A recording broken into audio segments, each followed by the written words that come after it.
24 भारत देख रहे हैं आप। मैं हूं आपके साथ अनीता शर्मा। शुरुआत करते हैं देश दुनिया की बड़ी खबरों से। आरएसएस प्रमुख मोहन भागवत ने बेंगलुरु में एक कार्यक्रम में हिंदू होने का मतलब बताया। उन्होंने कहा कि हिंदू होने का अर्थ है भारत माता के वंशज, भारत के लिए जिम्मेदार, और जो भी भारत के लिए लड़े वो सभी हिंदू है। सभी मुसलमान और ईसाई के पूर्वज भी इसी धरती के रहे हैं, इसीलिए वो भी हिंदू है। मुसलमानों में भी माना जाता है कि जब तक वतन की मुट्ठी और मिट्टी जनाजे में नहीं पड़ती तब तक जनाजा नसीब नहीं होता। संघ के 100 साल की यात्रा पर बेंगलुरु में आयोजित 2 दिवसीय लेक्चर सीरीज के पहले दिन आरएसएस प्रमुख मोहन भागवत ने कहा कि 4 प्रकार के हिंदू होते हैं। पहला, जो अपने होने पर गर्व करते हैं, और दूसरा वो जो यह कहते हैं कि वो हिंदू है पर गर्व नहीं महसूस करते। तीसरा हिंदू वो है जो निजी रूप से स्वयं को हिंदू मानता है पर किसी लाभ नुकसान के भय से सार्वजनिक रूप से स्वीकार नहीं करता। और चौथा हिंदू वो है जो यहाँ तक भूल चुका है कि वो हिंदू है। मोहन भागवत ने कहा है कि संघ हिंदू समाज का संगठन भारत माता के वैभव के लिए करना चाहिए, सत्ता के लिए नहीं। संघ के संचालन के लिए एक भी पैसा बाहर से नहीं लिया जाता। उन्होंने कहा कि विश्व में ऐसा कोई भी स्वैच्छिक संगठन नहीं है जिसने संघ जैसी कठिनाइयों का सामना किया। और इस दौरान उन्होंने क्या कुछ कहा, चलिए आपको वो सुनाते हैं। और some say संघ is a menace. Don't go on their simplicity. They are very, very poisonous thing. That also we hear. But in 100 years, the opposition which come out of lips, it has not come out of hearts. Hearts are with us. In our opponents, they know what we are. And because we want to organize all of this society, we don't mind opponents. Nindakaniye lakhiye angan kuti chhawaye. Tulsidas ji said, my detractors, I will give them place in my angan. I will construct a hut for them. They will lodge there. Because if they keep on pricking me, I will always be aware about my shortcomings. I will not let any fault creep in my nature so that they get chance to criticize me. So we think they are also useful for our work in a way. But this Sangha continued, and it has only one goal. Bharat Mata ki Jai, for that organizing whole of the Hindu society. Bihar विधानसभा चुनाव के पहले चरण का मतदान खत्म हो चुका है और ऐसे में राजनीतिक माहौल चरम पर है। छपरा में आरजेडी प्रत्याशी और बीजेपी स्टार खेसारी लाल यादव ने एनडीए के नेताओं को सीधे तौर पर चुनौती दी है। उन्होंने कहा है कि पूरे एनडीए के नेता प्रेस कॉन्फ्रेंस करके कह रहे हैं कि कल से यहां पर फैक्ट्री और कॉलेज का शिलान्यास होगा, तो मैं वादा करता हूं कि जीवन में कभी भी चुनाव नहीं लड़ूंगा और ना ही शपथ ग्रहण करूंगा और ना ही सर्टिफिकेट लेने के लिए कहीं पर जाऊंगा। खेसारी लाल यादव ने निरहुआ के बयान पर हमला बोलते हुए कहा है कि अब मुझे तो पता नहीं है कि मैंने किसको कितना ठगा है, उन लोगों ने पूरा बिहार को ठगा है। मैं आज बात कर रहा हूं तो उन्हें बुरा लग रहा होगा। मैं रोजगार की बात कर रहा हूं तो वो धर्म की बात कर रहे हैं। मैं किसी धर्म विरोधी नहीं था और ना ही हूं। मैं अभी भी जय श्री राम बोल रहा हूं। मैं पूरी दुनिया से जय श्री राम बुलवा दूं। इन लोगों को धर्म की आड़ में वोट लेना है। उनकी चर्चा हमेशा धर्म के नाम यानी कि मंदिर और मस्जिदों को लेकर होती है। मैं कभी भी धर्म विरोधी नहीं रहा हूं। और मैं आज बात कर रहा हूं तो उनको बुरा लग रहा है, बट ठीक है। मैं रोजी रोजगार की बात कर रहा हूं, वो धर्म की बातें कर रहे हैं। मैं धर्म विरोधी कभी ना था, ना हूं, ना कभी रहूंगा। मैं जय श्री राम अभी बोल रहा हूं, जय श्री राम। बट जय श्री राम में मेरा ये बेरोजगारी छुपा है। भाई मैं पूरी दुनिया से बोलवा दूं जय श्री राम, लेकिन इनको धर्म के आड़ में वोट लेना है, उसकी चर्चा ये हमेशा से धर्म के नाम, मंदिर मस्जिद के नाम। मैं धर्म विरोधी कभी नहीं रहा। मैं राम पे गाना गाया हूँ, मैं राम का एक्ट किया हूँ, राजा राम मूवी किया हूँ। मैं ये कह रहा हूँ धर्म के नाम पे आप वोट मत मांगो। धर्म जरूरी है, लेकिन हमें कर्म करने के लिए शिक्षा भी जरूरी है, अस्पताल भी जरूरी है। ये कौन बनाएगा? ये इसके लिए का दूसरे को वोट देंगे? हम सब आपको वोट दिए हैं हर चीज करने के लिए, तो आप हर चीज पे बात करो ना। आप रोजी रोजगार पे बात करते नहीं, आप सिर्फ मंदिर मस्जिद पे बात करते हो। ये मुद्दे को भटकाते हैं दूसरी तरफ। हर बार जंगल राज की बात करते हैं। आज जो बच्चे शिक्षा से दूर हैं वो 20 साल के बच्चे हैं। छत्तीसगढ़ में नक्सल विरोधी अभियान के दौरान जवानों को बड़ी सफलता मिली है। बता दें कि 7 नक्सलियों ने शुक्रवार को पुलिस के सामने सरेंडर कर दिया है। सरेंडर करने वाले नक्सलियों पर कुल करीब 37 लाख रुपए का इनाम घोषित था।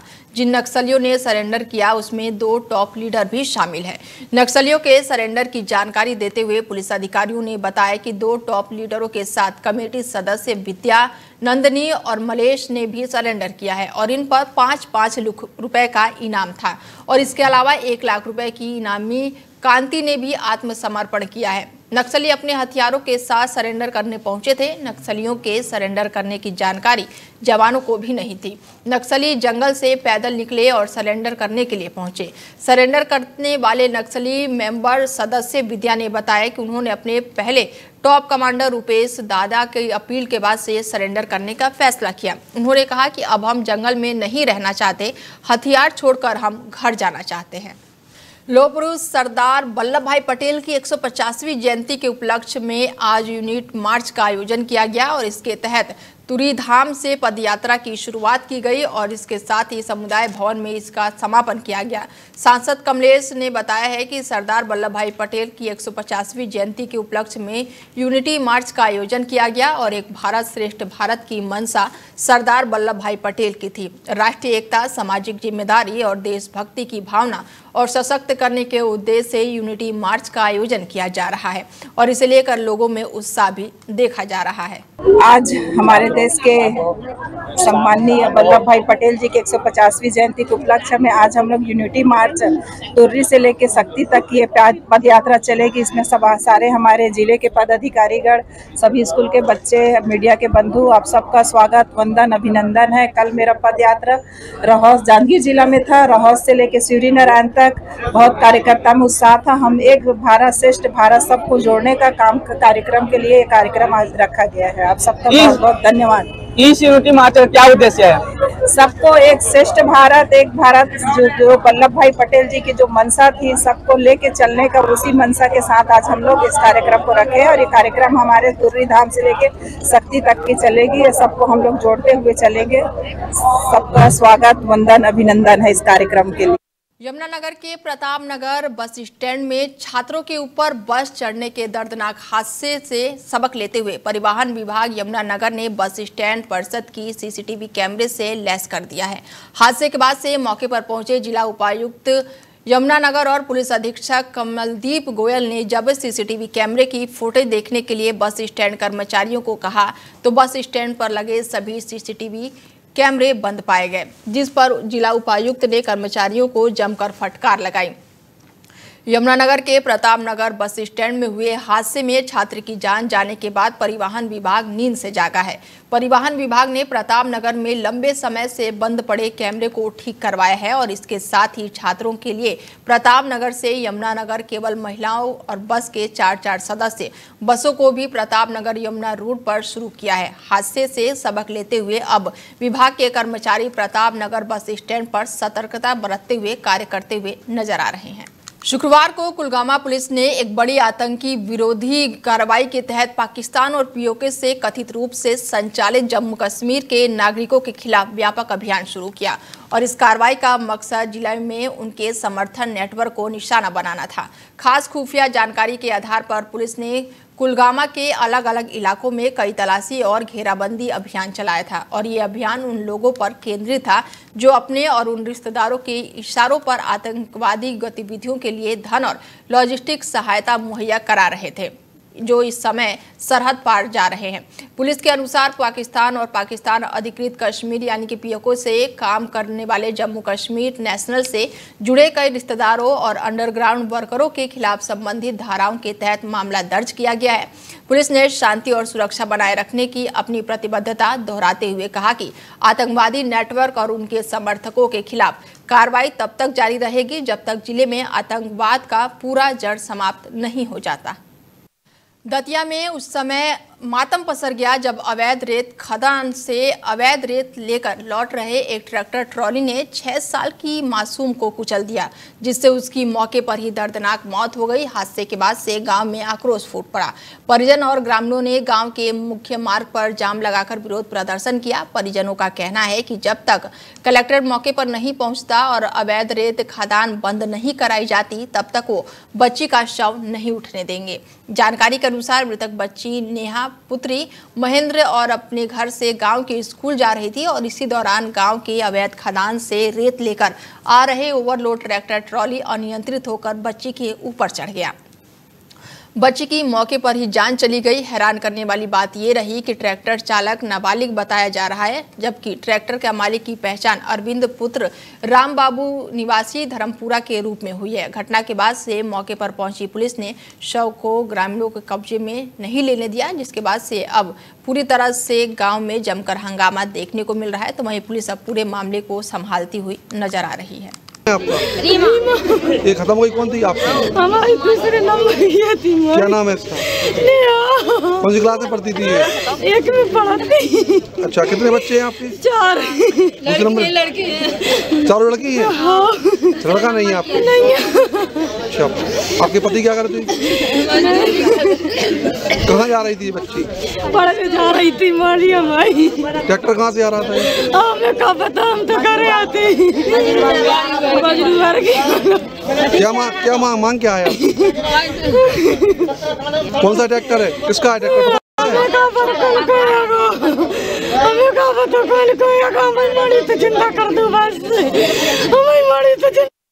दतिया में पुतला दहन को लेकर भीम आर्मी और हिंदू संगठन के बीच विवाद हो गया। देखते ही देखते दोनों पक्षों में पथराव और झड़प शुरू हो गई।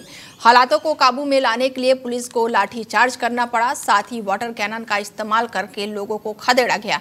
झड़प में 3 लोग घायल हो गए हैं, जिन्हें अस्पताल में भर्ती कराया गया है। कस्बे में तनावपूर्ण माहौल को देखते हुए भारी पुलिस बल तैनात किए गए हैं। शनिवार दोपहर में बता दें कि भीम आर्मी और आजाद समाज पार्टी के लगभग 200 कार्यकर्ता ग्वालियर संभागीय अध्यक्ष केशव यादव के नेतृत्व में बागेश्वर धाम के पंडित धीरेन्द्र कृष्ण शास्त्री का पुतला दहन करने के लिए अंबेडकर पार्क से रैली निकाल रहे थे। जब जुलूस ग्वालियर चौराहे के पास पहुंचा तो तय जगह से करीब 25 फीट पहले ही कार्यकर्ताओं ने धीरेन्द्र शास्त्री का पुतला फूंक दिया और उसी समय वहां पर मौजूदा हिंदू संगठनों के 70 से 80 कार्यकर्ताओं ने विरोध में जमकर नारेबाजी शुरू कर दी। आजाद समाज पार्टी के नेता पुतला दहन करने लगे तो दोनों पक्षों में तू-तू मैं शुरू हो गई, जिसे पुलिस ने प्रारंभिक स्तर पर शांत करा दिया। पुलिस के समझ के बाद भी तनाव थमा नहीं और कुछ देर बाद भी भीम आर्मी और आजाद समाज पार्टी के कार्यकर्ता थाने पहुंचे और पंडित धीरेन्द्र कृष्ण शास्त्री के खिलाफ FIR दर्ज कराने की मांग की। उन्होंने आरोप लगाया कि हिंदू संगठन के सदस्यों ने जातिगत गालियां दी है और कार्यक्रम में बाधा डाली है। मध्य प्रदेश में युवा कांग्रेस के संगठनात्मक चुनाव में निर्वाचित सदस्य सागर जिला एवं दावेरी विधानसभा ब्लॉक पदाधिकारियों के समर्थन में कांग्रेस परिवार के साथ युवा कांग्रेस के सैकड़ों कार्यकर्ताओं ने विशाल मोटरसाइकिल रैली निकाली गई, जिसमें देवारी विधानसभा के पूर्व मंत्री हर्ष यादव और ब्लॉक कांग्रेस अध्यक्ष भी शामिल हुए। रैली में पूर्व मंत्री कार्यालय से प्रारंभ होकर नगर के मुख्य मार्गों से होते हुए सिविल लाइन तिराही पहुंची, जहां सभी युवा कांग्रेस पदाधिकारी स्वामी विवेकानंद जी की प्रतिमा पर माल्यार्पण किया गया, जिसके बाद से रैली पुनः मंत्री कार्यालय पहुंची, जहां पर सभी कांग्रेस कार्यकर्ताओं का आभार व्यक्त कर रैली का समापन किया गया। दिल्ली में सर्दियों के दस्तक के साथ ही हवा में जहर का स्तर भी लगातार बढ़ रहा है, जिससे लोगों को सांस लेने में काफी दिक्कतें हो रही हैं। शहर के कई हिस्सों में शनिवार को वायु प्रदूषण का स्तर गंभीर श्रेणी यानी कि रेड जोन में दर्ज किया गया। इससे देश दिल्ली के सबसे प्रदूषित शहरों में अब एक हो गया है। बता दें कि केंद्रीय प्रदूषण नियंत्रण बोर्ड के आंकड़ों के अनुसार प्रतिदिन शाम 4 बजे दर्ज किए जाने वाले 24 घंटे का औसतन वायु गुणवत्ता सूचांक AQI शनिवार को 361 रहा, जिससे दिल्ली रेड जोन में पहुंच गई है और ये देश का दूसरा सबसे प्रदूषित शहर बन गया है। IMD के मुताबिक रविवार को भी सुबह और शाम हल्की धुंध छाई है और इससे विजिबिलिटी बिल्कुल कम है। दोपहर तक मौसम साफ होने की उम्मीद जताई जा रही है, लेकिन बढ़े हुए वायु प्रदूषण के कारण धुंध की परतें पूरे दिन बनी रहेगी। शाम को फिर बढ़ जाएगी और उत्तर भारत के साथ साथ राजधानी में भी न्यूनतम तापमान सामान्य से नीचे आ रहा है। न्यूनतम तापमान 12 से 16 और अधिकतम तापमान 24 तक जाएगा। हवा में ठंडक बढ़ेगी और इसकी वजह से हिमालय में बर्फबारी, वहां से ठंडी हवाएं हैं। रात और ठंडी अब होती जाएगी। मौसम विभाग ने बारिश का अनुमान 0 बताया है। इसके साथ ही नवंबर में बारिश 1 से 2% होने वाली है। लिहाजा अगले कई दिनों तक बारिश नहीं होगी, जिस कारण दिल्ली वालों को वायु प्रदूषण से राहत मिलने की फिलहाल कोई भी उम्मीद नहीं दिखाई दे रही है। बता दें कि दिल्ली की हवा इस समय काफ़ी जहरीली है, जो कि रेड जोन में पहुंच चुकी है और ऐसे में 400 के पार AQI पहुंच गया है। लोगों को सांस लेने में काफ़ी दिक्कतें हो रही हैं, तो वहीं बुजुर्गों और बच्चों को घर में रहने की सलाह दी गई है। प्रदूषण कम करने और गरीब परिवारों को राहत देने के लिए राज्य सरकार ने एक अहम कदम उठाया है। मुख्यमंत्री रेखा गुप्ता ने घोषणा की है कि अब राजधानी की झुग्गियों में रहने वाले परिवारों को प्रधानमंत्री उज्ज्वला योजना से जोड़ा जाएगा। जानकारी के अनुसार जब फैसले के तहत उन परिवारों को मुफ्त LPG गैस कनेक्शन दिए जाएं जो अब तक लकड़ी और कोयला या फिर मिट्टी के तेल से खाना बनाते हैं। मुख्यमंत्री ने दिल्ली शेल्टर बोर्ड के अधिकारियों को निर्देश दिया कि जल्द से जल्द झुग्गियां झोपड़ियों में सर्वे करके ये पता लगाया जाए कि किन परिवारों को अब तक इस योजना का लाभ नहीं मिला है। उन्होंने कहा कि सरकार का उद्देश्य है कि हर गरीब परिवार को साफ और सुरक्षित ईंधन उपलब्ध कराया जाए, ताकि महिलाओं और बच्चों की सेहत पर धुआं का असर ना पड़े।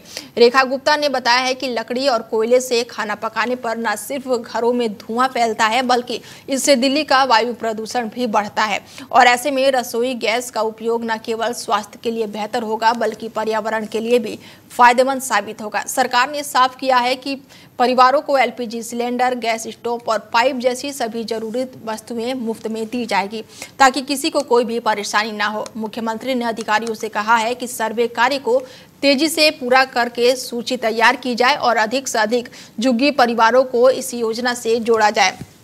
इसके साथ ही उन्होंने ये भी कहा है कि ये कदम गरीबों के जीवन में स्वच्छता, सेहत और सम्मान का नया अध्याय खोलेगा।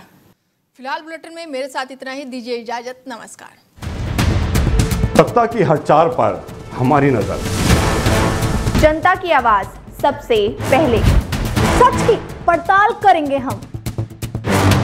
क्या छपा क्या छिपा, राजनीति के खेल का पर्दाफाश, जहां राजनीति को परखा जाता है जनता की कसौटी। राष्ट्रहित है हमारी प्राथमिकता, जहां बॉलीवुड की चमक भी सच्चाई से टकराती है। टीवी 24 भारत पर।